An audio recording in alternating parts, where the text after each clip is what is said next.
Hey everybody, how's it going? Ed Martinez here with Jason Littlefield. What's up, Ed? Hey, so long story short, well, kind of a recent turn of events. We connected on social media not too long ago, had some dinner, and uh, kind of caught up and started talking about us growing up in Nacogdoches, and that's pretty much what we're here to talk about.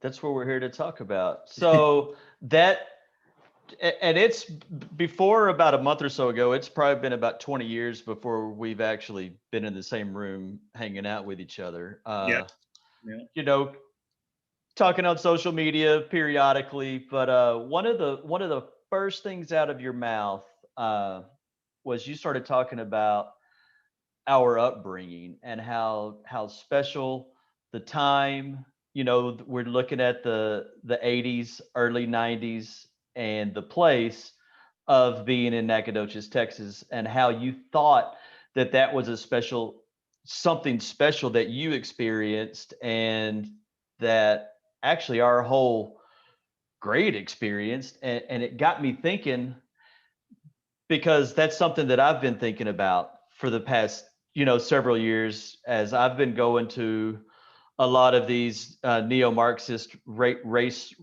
trainings, and just just the things coming out of that narrative. I'm like, yeah, that's not true at all. And I remember I posted maybe about a year or so ago, thinking about our upbringing. I said, the thing about growing up in Nacogdoches in the 80s and 90s was that every single one of us was shaped by Jesus Christ, Merle Haggard, and Ice Cube. To some varying degree, those three people shaped us during our formative years. And I think that those lessons that we learned, that we have something to offer uh, current generations and future generations, because we're going to use this platform to reconnect with old classmates, to talk yeah, about that time and place, and how that time, growing up in that time and place, influences us in this modern chaotic world. yeah. And yeah, that's really the goal, right? Is to create something that maybe we all get back together on Yeah. where we Yep. are. And maybe we all know that, but maybe it's important to talk about it. But yeah, so going back to what I meant and what a special time it was, and in the world in general, I think we talked about this a little bit, but we were all born in the late '70s, mid to late '70s, and we were fresh. The country was fresh out of the Vietnam War when we came into the world. That was a tumultuous time, politically and socially. Um, what else? I mean, we were Segregation. segregation, 20 years, 20 some odd years out of segregation, and Or and, maybe less than that, yeah, you yeah. So, know? and looking back now as an adult, uh, 20 years isn't that long ago. That's No. 2001. What I do remember of 2001, it Yep. was not that long ago.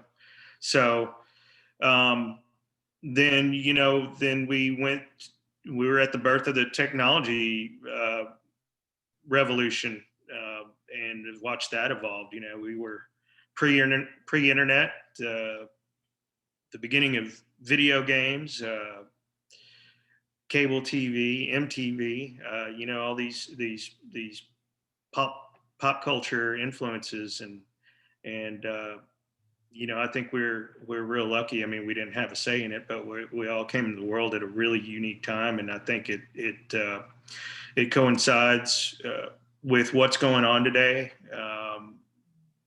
And our value systems were kind of formed there in Nacogdoches, and during that period. in a time where I think that the world was really trying to make an effort to get used to everybody being together, right? Hmm. Or being the same as much as we could, right? So that's what I meant by that was a real special time. It is a special time. You know, that's kind of where I started with this whole thing. And Nice. you know, when we started talking, we thought it would be fun to make a podcast and reconnect with some folks and talk about our experiences from there and moving forward.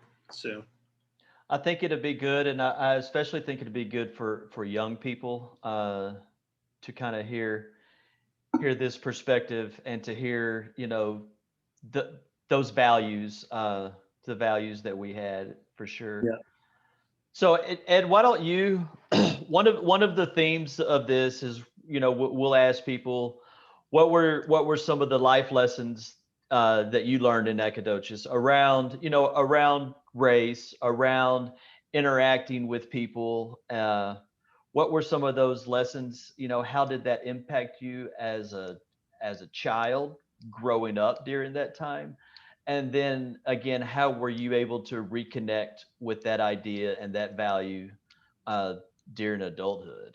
yeah, sure. So um, you know, Nacogdoches is the only thing I've ever known growing up. My parents brought me there. I think I was 2. I think we celebrated my 3rd birthday there in Nacogdoches. They moved up from South Texas, and and the stories that I'm told from my parents are uh, that move was greatly discouraged and not a popular decision among uh, both sides of the family. The way my dad tells it. So, you know, I think the opportunity for my parents was one out of necessity. They felt like maybe they needed to get out of where they were just to not repeat the cycle of what they had seen growing up. Maybe I don't know. I haven't dove into that subject, but um, you know, we were certainly it was just my sister and myself, my older sister at the time, and you know we knew we were I knew we were unique or different uh, in that place in that time in Nacogdoches. Um, you know, one of my earliest memories of really recognizing that you know there was something different going on there was when we first moved there. We had a little rent house on Douglas Road, Douglas Highway, uh, and I rode the bus to school with my sister, and that's very near. I went to elementary school at Fredonia Elementary, and the bus route that I was on happened to be predominantly black kids, and I remember getting on the bus with my sister, and you know, of course, as a kid, you kind of just go with the flow, a little nervous, whatever else. But you know, the first time I'd really been away from my parents and been under my sister's wing, and I remember that the kids on the bus were just enamored with us because they had never seen straight black hair, and you know, were coming up to me and my sister and wanted to see her. You know, they knew we weren't white, but they'd never seen long, straight black hair, and they kept trying to touch my sister's hair to her aggravation and annoyance, and that's when I, you know, kind of knew that we were being thrown into this different world. Not that I knew anything different, but that we were somehow different to them. So therefore, it was, you know, there was something about it that you know, as in a my mind's eye as a child, he knew was different. Not bad, just There's different. some uniqueness there. Yeah. So that was my first real experience, and then you know, I remember going to W. E. Jones kindergarten and meeting. Brad Horn for the first time, and you know, tall, blonde-haired kid, and I'd never seen blonde hair like that as a child, and uh, you know, thought he was cool, and I was like, well, I got to be this guy's friend. That's when I first met, you know, one of my lifelong friends now, that young, so it must have been 5 or 6 years old. Okay. Uh, but in regards to the life lessons, it became pretty apparent that we were different, and you know, we did a good job fitting in, but not quite right. And one of the things that I remember my dad telling me whenever I'd get upset, or I felt like somebody didn't like me or was getting picked on, and I didn't know why. It had something to do other than me being funny and handsome, right? So, uh, but he told me, don't ever let anybody else's problem with you be your problem, right? Mm, mm-hmm. Be yourself, and I mean, go with it. I mean, you certainly can't change who you are, so you can only be you, right? So that was my biggest one. That's uh, from childhood and moving on through adulthood, that sticks out to me. Um, that, and always just be true to yourself, and don't forget who you are and where you came from, right? Yeah. Do you remember, not to put you on the spot, but do you remember any instances, any maybe specific examples of where something happened or somebody said something and that idea that your dad put into your mind, like you were able to think of that in the moment and just kind of push back and reject some of the BS that was being thrown your way? um, yeah, but I didn't use it. I Okay. didn't use the advice at the time, right? uh, Okay. uh, it's either fight or flight, right? And I certainly didn't shy away from too many of those instances. But in the same token, some of the most racist or heinous things that I've ever heard thrown at me are from some of my best friends. So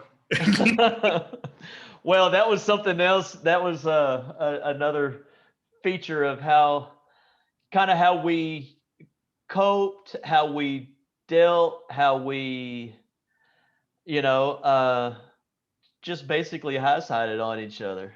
well, yeah, I mean, yeah, it's only awkward if you make it that way, right? I mean, and I think that was part of the. I know that was part of the thing too, in the time and place where we grow up, is to a certain extent, uh, we were able to make fun of each other, and that's how we bonded. We Eh, teased each other, and that brought us closer together. I mean, certainly in junior high and beyond, with all our friends, not just their close friends, but the kids that we grew up playing baseball with, football later on, and being in athletics, and growing up in a small town, right, where there. and Archie Bunker and George Jefferson were the adults in our lives that were influencing us as well. Yeah. So, um, I to answer your question, there were times, but I didn't recognize them as racism until Hmm. looking back as an adult. Uh, how many times, that I was excluded, or maybe misunderstood or misinterpreted, or even just plain just not given a chance because he's a Mexican kid. You Yeah. know, Yeah. I certainly didn't go around thinking of myself that way. I mean, like I said, I was reminded a great deal about who I was from my good friends. Uh, uh, but that's just the way we were, right? It's lost. I think that not everybody, it's become more acceptable to have a thin skin And and strength, celebrated. and I don't know, is that maybe, to me, in some instances, I find it being a narcissistic kind of uh, self entitlement, right? Like, uh, Well, I'm does special, you're not. You should or be special because you're the majority. Um, or even people in the quote unquote oppressor group, uh, by somehow denouncing themselves and doing this, it's also a version of narcissism. So you have the narcissism coming from the oppressed groups and the oppressor groups. Basically, anybody that wants to, cling to power or cling to attention, like you just accept the new ideology, and there you go. And some of the research coming out is actually showing that it is cultivating narcissism, and that narcissist and cluster B personalities are attracted to what's going on. yeah, it's it's it's really eye opening Yeah. how that's happening, and I'll tell you, about a year ago, at the height of this whole wokeism, going up into the last election, and we had the shutdowns with COVID, and I think wokeism, in quotes, really kind of morphed into something else, and really gained a lot of ground. Uh, and I'll tell you, I had an instance on where I was contacted by someone, a friend of mine's sibling,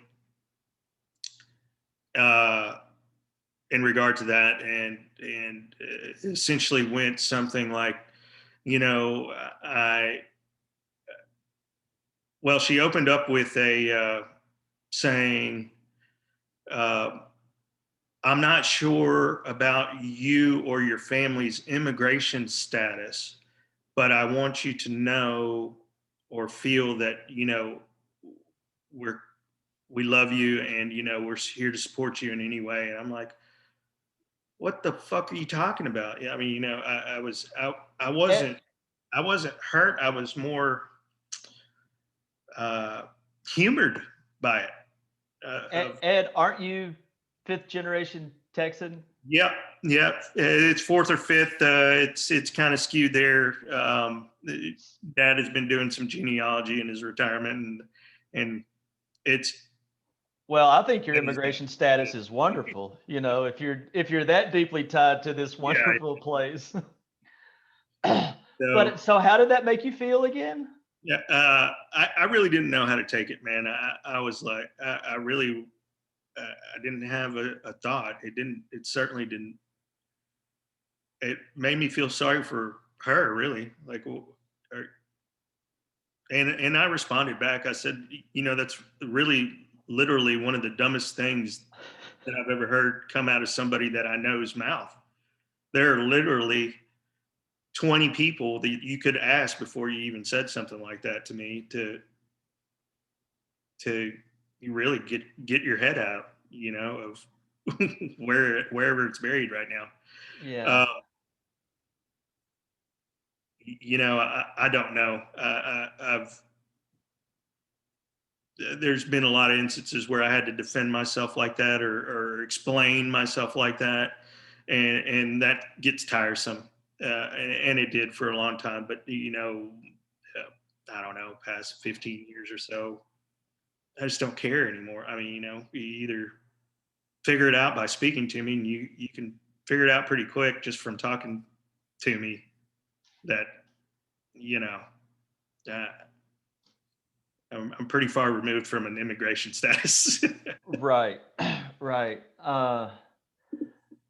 Man, it just goes to show. So I I know and have been engaged with several woke people over the years, Yeah. and just listening to how they describe and talk about, uh, people, I hate to keep doing air quotes, but people in the Yeah. oppressed groups, but it, they genuinely, I have to say they genuinely, I believe, care about people. Mhm. But then again, they also, you can see through their actions and hear in their words that they truly do not, that they believe people are less than them.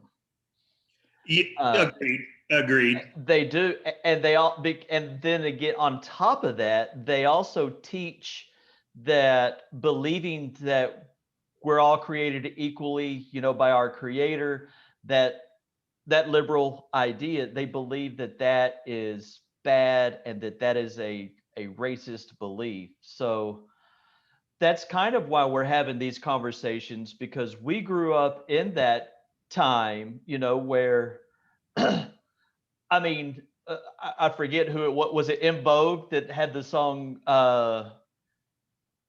"Free Your Mind, Don't Be So Shallow," Yeah. be colorblind, Yeah. Yeah. Yeah. free your mind, and the rest will follow. Be Sure. colorblind, don't be so shallow.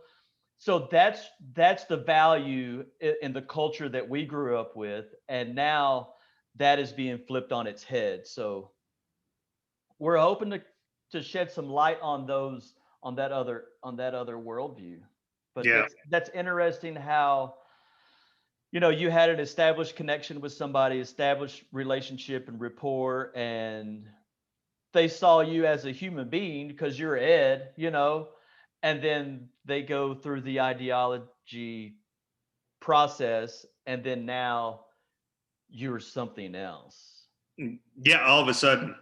And it sounded like there's now maybe some kind of mistrust kind of happened, if you're like, whoa, Yeah. I mean, look, I feel sorry for her, but you know, you can't fix stupid, right?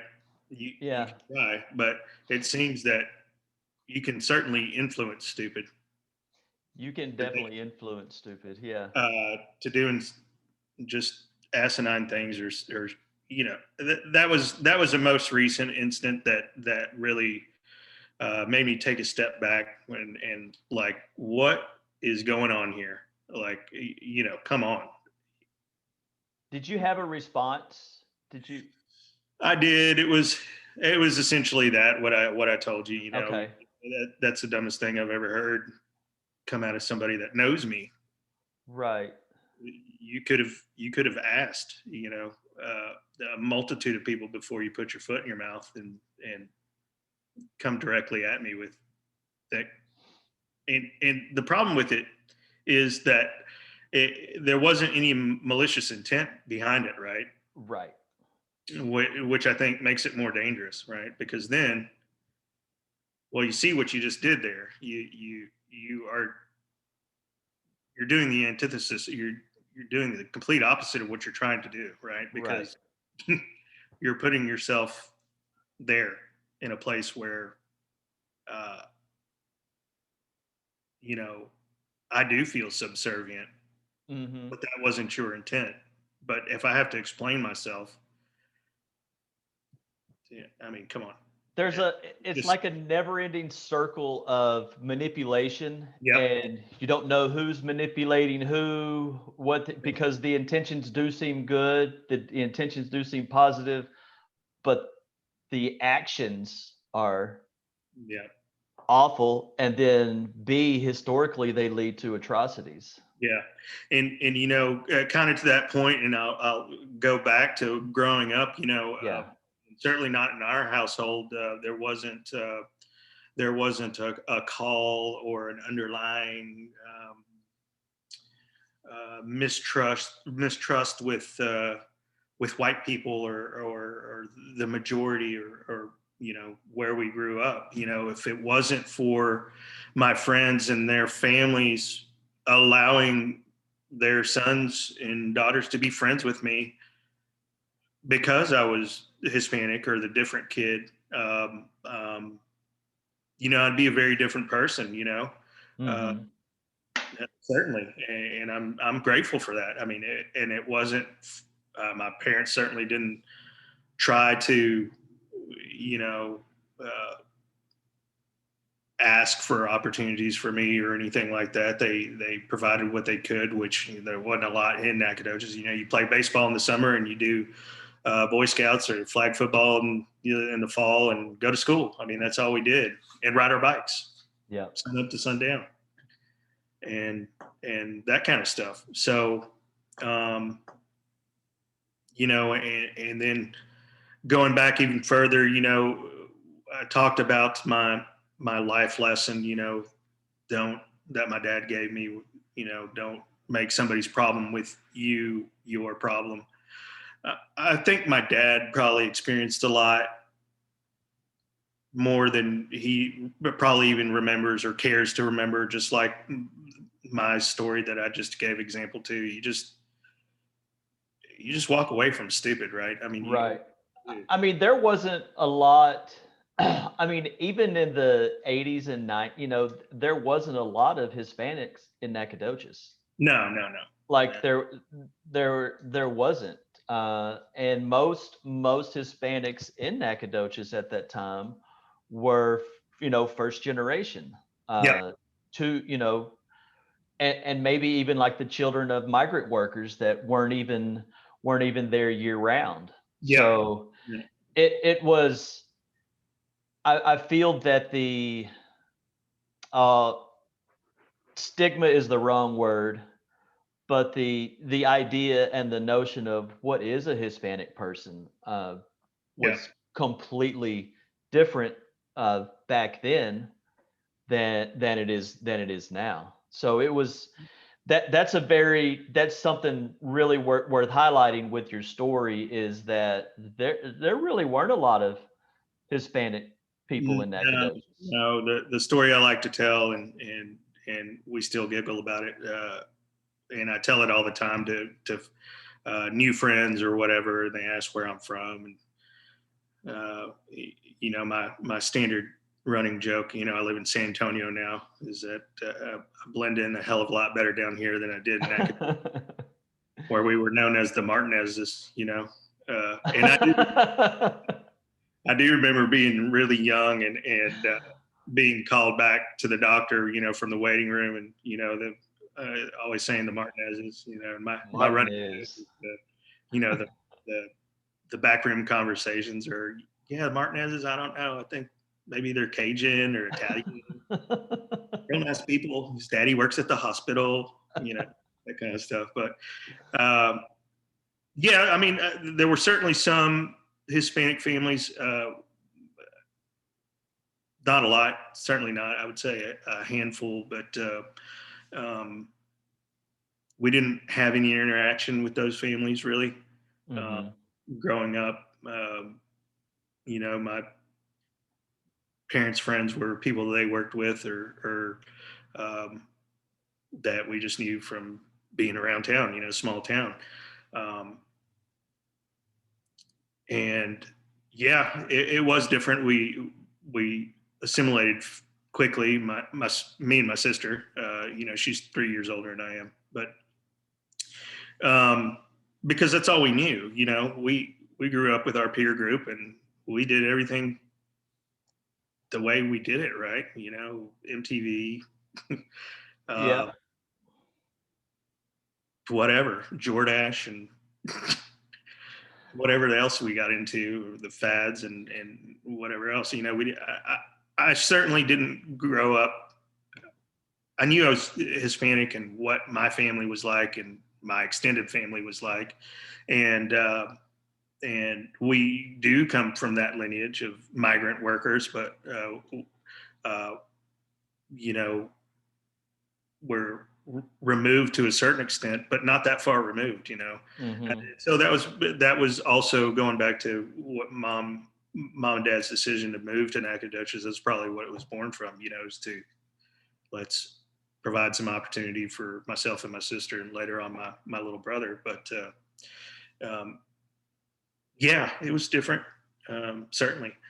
But again, that's it. It was special, and it certainly shaped who I am. And without that influence, I certainly wouldn't be on the path that I'm on. Right, I haven't. We're not at the end yet. Still got some Right. goals, but yeah, I've had a great adventurous life so far. Some good, some bad, and been lucky to see a lot of the country and meet a lot of great people from all over the world. Traveled a bit, so yeah, it is very enjoyable for me to meet people from different areas and know their story, because maybe mine is different too. You know, so um, yeah. What about you? What about your life lessons from there? Uh, I I have very I have a very distinct memory in elementary school, like early on, maybe like first and second grade, Yeah, and realizing that my generation, like me, I'm the first person in my family to go to integrated schools. I'm the first person, like all of us, we're the first, like we can eat in restaurants with each other. Like for the first time, and I know there's a big I had big ideas as a kid and even now, and the a couple of weeks ago I was eating lunch in church with one of my friends, and I was like, man, I was like 40, 50 years ago, this would not be possible. We could not be having we couldn't be worshiping with each other, and right. we could not be sitting here eating with each other. So I thought of in that moment, I went back to that upbringing in Nacogdoches,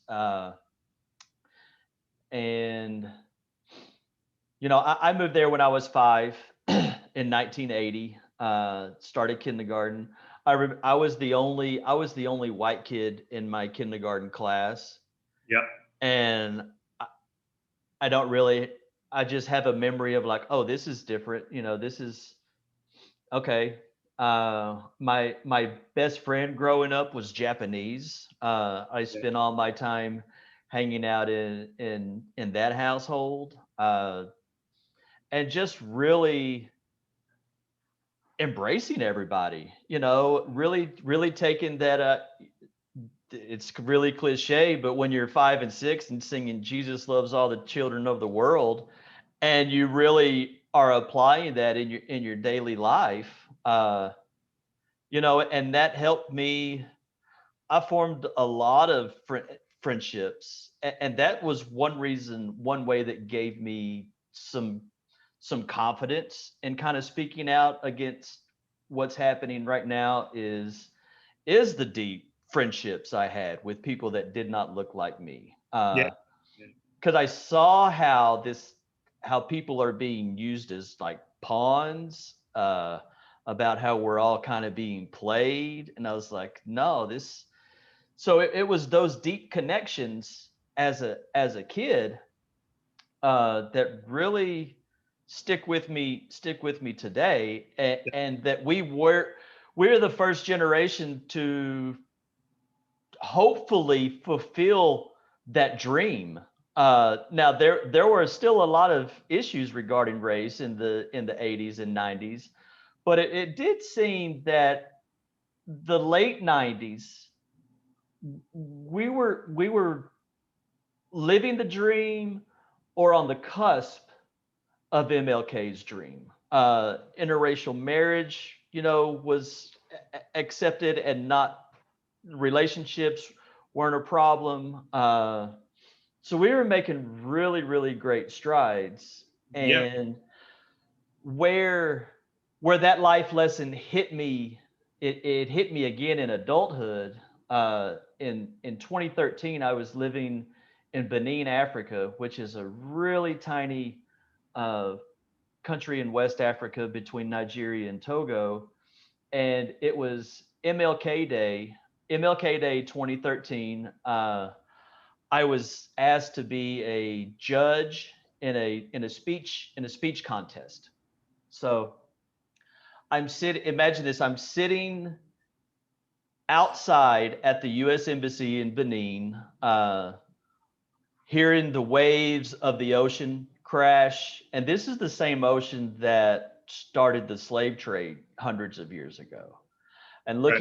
looking out, seeing the American flag, uh, and and the content of the speeches. So these young Beninese people were giving speeches about the hope and the future of not just Benin, but the whole African continent. And the theme it was about MLK. It was about Dr. King.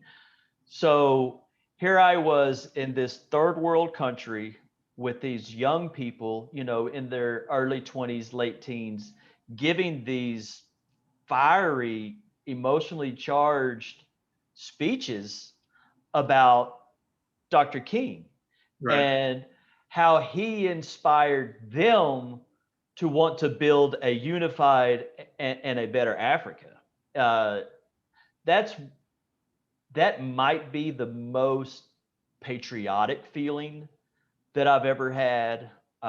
One of the most kind of proud, because also in that moment I held like the sins of our past, Yeah.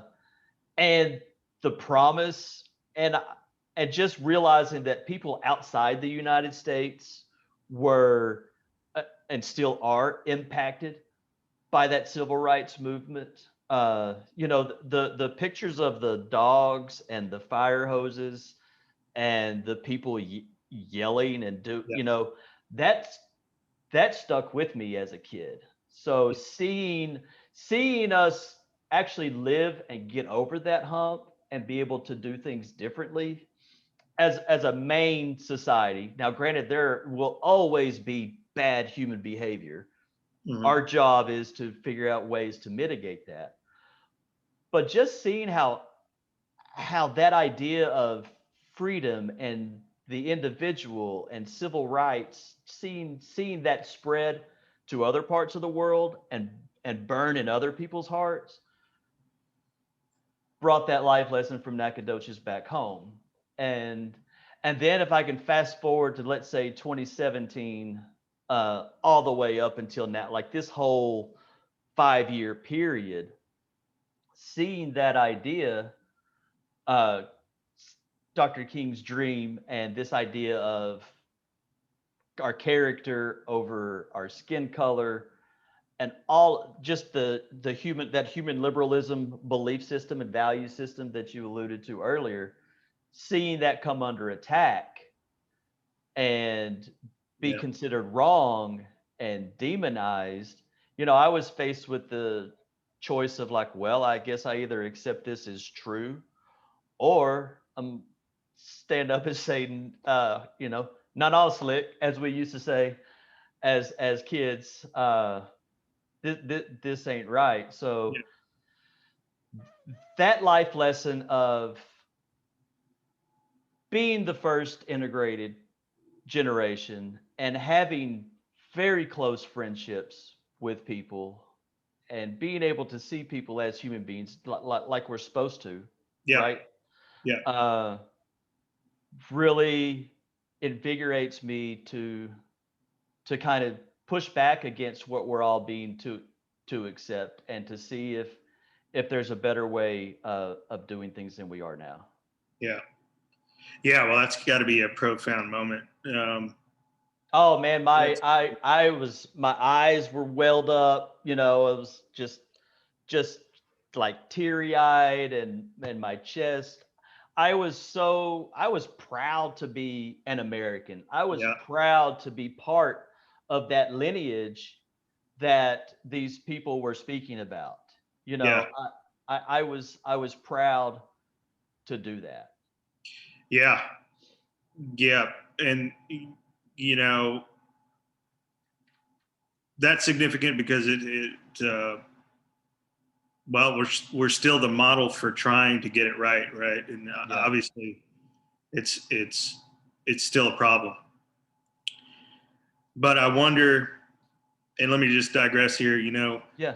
What a lot of people don't understand is that that whole civil rights movement and segregation and all that stuff, and racism, that is not unique to just our black friends or African American friends.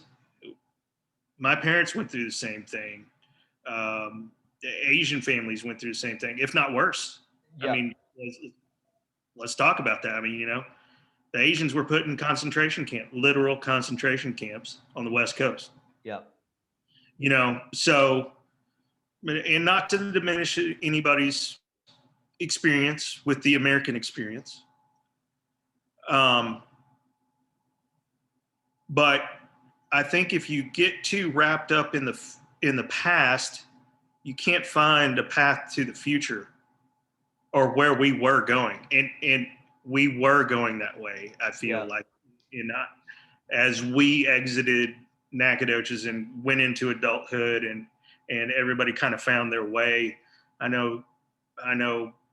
I personally and my friends, we found some time after high school to hang out with some of our buddies that we played high school and partake into extracurricular activities and hang out and do stuff that 20-year-olds do.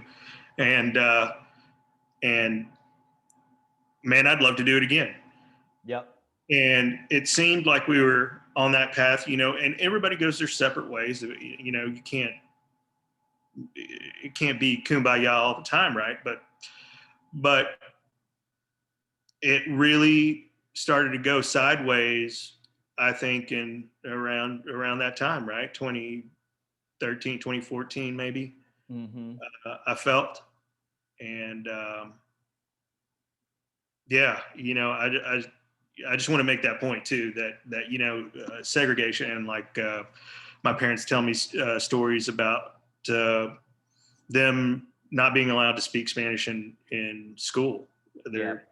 They spoke Spanish to each other at home and on the streets and whatever else as peers, and they weren't allowed to do that. They'd get in serious trouble, and they were in segregated schools, and they only had white teachers, and there was a brown school and a white school. So uh, you know I guess I say that just to say that it's pretty evident that every minority group, I think, to some extent in this country, has been uh, victimized, demonized, or uh, um, oppressed, I guess, if you want to Yeah. say. Yeah. But that was a system that is no longer, Mm-hmm. and it only lives if you give it. If you pour gas on the fire, it's going to burn, right? Right. So, and I don't. There is not a doubt in my mind that's what's going on with stereotyping by law enforcement and all that. That is happening. That's true. Yep. Is it? It's also being exacerbated by the press, which is a whole nother topic that Yeah. goes with what's going on. I mean, Well, the media. I heard you say, and there is this propensity for people to get hung up in the past. I heard you say, and that's a theme that I notice, like over the over the over the years at a lot of these trainings and meetings that I go to, I've heard more about how racist and how awful Thomas Jefferson and Elvis Presley were, way more than, like, I've yet to hear any solutions, you Right. know. So the ideology is built on criticizing the past and criticizing the present in hopes of dismantling all of those things. And there's not a a way to view history that, oh wow, look at all those horrible things that people did 10 years ago, 5 years ago, 50, 100, even yesterday. What can we learn from those mistakes so that we don't do those. And Yeah. what can we learn from the past so that we don't have our children and the younger generation advance those ideas? And we are, You know, yeah, you're right. And uh, the thing that is happening because of all this rhetoric is both sides, because there's two distinct sides now. I mean, it's either you're with it or you're not with it, right? And yep, that's dangerous, right? You're with me or you're against me, right? yep, The thing that's going on is that we both want the same thing. It's just on how we're going to get there. yep. It is And it, very flawed, right? We, you know, I don't care what you do. Your life is your life, but don't think that I have to think what you think to get to equality, right? right. And the way that that's happening is I think a lot of is the basis for all this turmoil that's going on, and it, it's real, it's palpable, sorry, but if you think about it, or you get wrapped up in the thought and how the world is really working and where it's headed to, if we stay on this course, is it can make you physically ill. I mean, It it can, and mentally ill. And so staying on this course, I heard you say staying on this course. This course is built on destruction. Like yep, once you start really getting into the philosophy and the values and the virtues and the telos, which is the purpose of this idea, like it's constant destruction, and ideologies that are formed on destruction means there's always somebody that's willing to destroy more than you are. Like I feel that most people that may partake in the ideology, that they believe that the place to stop the destruction is at their front porch. right, But what they don't realize is that other people understand that their house and their lives need to be destroyed. right, Because in order for utopia to emerge, every single thing on earth has to burn, has absolutely, to be destroyed. And what I also heard you say, you're either with us or against us. The with us people are the ones that are the destroyers. The against us people like you and I, we tend to be the reformers and the builders. So right now, it's a very important time for people to understand that the division is essentially builders versus destroyers.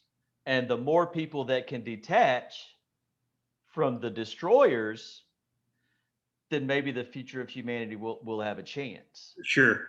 And the problem, and to simplify it,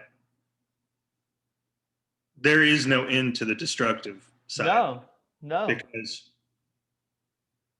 there's just not. And you can see it progressing on a daily basis. Yep. The next thing you know, not the next thing you know, I could say right now, I am absolutely offended by Taco Tuesday. That is the most racist, oppressive thing I've ever heard in my life. I love tacos, but that's my place, not your Yep. place. Yeah. Can't enjoy tacos. You should go after LeBron. I should. LeBron has But oppressed you. I mean, that's a simplified, uh, No, funny, but version, it but it's true. but it's true. Absolutely true. And anything can be critiqued like Dismantled. that. Yep. Yeah, that's part of the lingo is dismantling. Yep. We're doing it with Disman. we're doing it with our history, which is dangerous. Yep. Very.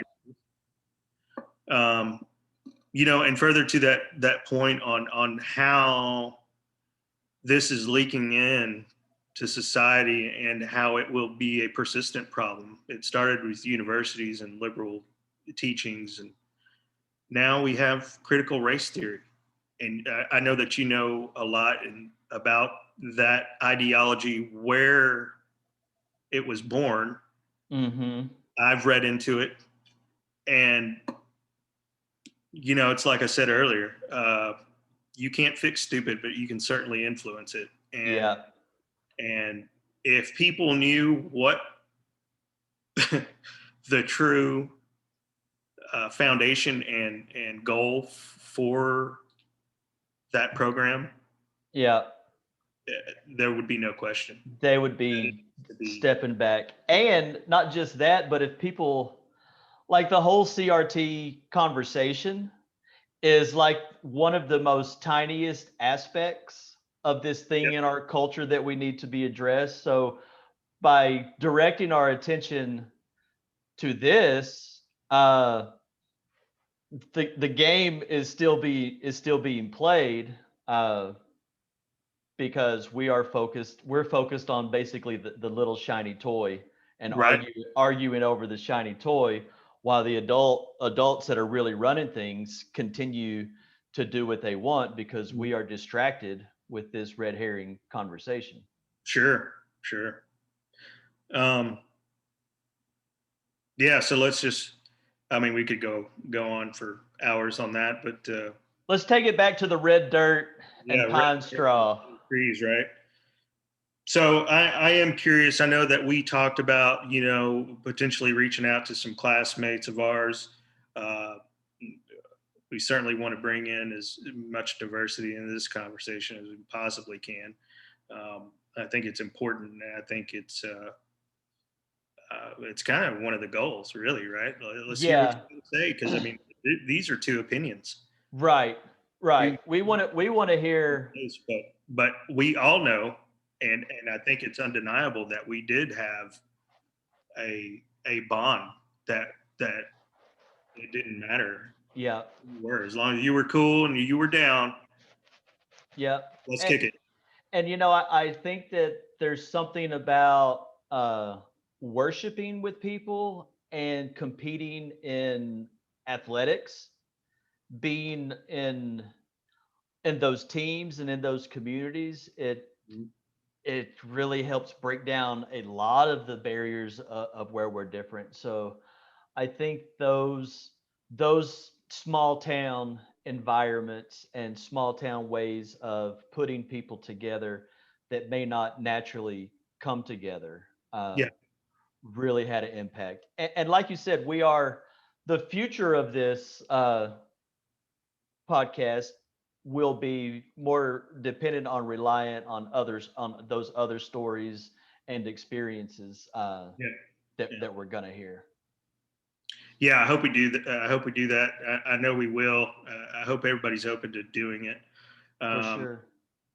um, And Ed, hopefully, I know we're going to focus on, Nacogdoches, but hopefully, at least for sure, like other Gen Xers around the country, because I think Gen X is kind of that sweet spot yeah, of absolutely. previous generations really worked through a lot of crap that we didn't have to work through. But the world that we were handed on obviously wasn't perfect. So we were responsible for elevating society even more. And now that worldview is under attack and being destructed, hopefully other Gen Xers around the country can reach out and talk to people they went to school with and really see what in our generation is worth salvaging. Yeah, yeah. Um, yeah, not to sound too cliche, but I mean this is the world we inherited, right? But Hmm. now at our age and in our well, everybody's on their own timeline, but at our age and for our generation, we're now starting to progress to be in positions of true power, not in the greedy sense, but in the sense of Influence. influence, of being able to Influence. make decisions. And Yep. what's it take? I mean, I don't know. I I really have come to, I don't know, an awakening of Well, and I think we're going to hear some stories about how people know that they're being played. Some of my best conversations that I've been having since the pandemic have been in my DMs with former classmates, oh really. that aren't white, that realize that yes, we are being played, Uh, and even younger generations. People, I have these conversations with people in their 30s, former students of mine. mhm. There is this awareness now that, oh yeah, this ideology is playing us against each other, Yeah. and it's being used, by the ruling class. So the awakening out of that stupor is going to be an interesting process. And again, I think it's going to be our stories from Nacogdoches and other stories from Gen Xers that help really start shining the light on the cracks in the walls. Yeah, well, I mean, that's the beauty of it, right? We're one small community, and let's just use our graduating class for example. But we were a tight knit group. You were part of it for most of it, and I moved. I I didn't think, get excommunicated. For those like, oh, why did y'all kick him out? well, what I'm getting at is if we can talk the way we used to talk, and shoot the shit and joke around and be honest with each other like we used to be, good, bad, or indifferent, uh, then at least that opens a path for a new rhetoric. Yep. It's should be an exponential process. You talk to 5 friends, you talk to 10, you know, and let's fix it at least from where we are in our own worlds, right? Or try Yep. to, Yep. or call bullshit whenever you see it or hear That it. that's the important thing, is to call the BS out. Yeah. Well, cool. I mean, uh, Well, I think that's a good opener. I can't wait to see the floodgates open. right. I'm looking forward to all of the people that we're going to get to reconnect with, and also what's going to come out of those. Yeah, Do you have certainly. any closing words of wisdom? No, not really. One love. One love, peace, love, and Nacogdoches, baby. Yeah, there you go. All right. All right, good to visit with you. Good visiting See with you you all too. soon. See y'all soon. Take care.